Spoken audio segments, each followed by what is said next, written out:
આ તમને એક સિરીઝ આપેલી છે સરસ મજાની, આમાં ખોટી સંખ્યા શોધવાની છે.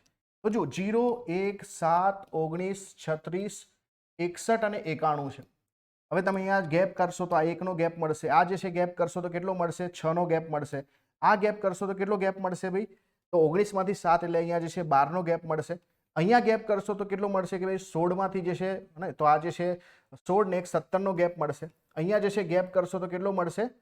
ગેપ અહીંયા જે છે 11 માંથી 6 એટલે 5 અને જે છે 5 માંથી 3 એટલે 5 માંથી 3 જશે એટલે 2 એટલે 25 નો ગેપ મળશે. અને અહીંયા જે છે ગેપ તમને કેટલો મળશે? 0, 9 માંથી 6 એટલે 30 નો ગેપ મળશે. હવે જો આ જે છે ગેપ 6 નો છે, 6 થી ડબલ ગેપ થઈ ગયો એટલે કે 6 દુ 12, આ 6 તરી 18 નો ગેપ હોત, 6 ચોક 24 નો ગેપ હોત અને 6 પંચા 30 નો ગેપ હોત તો કંઈક જે છે એક સિરીઝ બનતી. એનો મતલબ કે આ જે છે 17 ના ગેપને આપણે 18 કરવાનો છે ને 25 ના ગેપને 24 કરવાનો છે. એનો મતલબ જ છે કે આ 36 સંખ્યા ખોટી છે.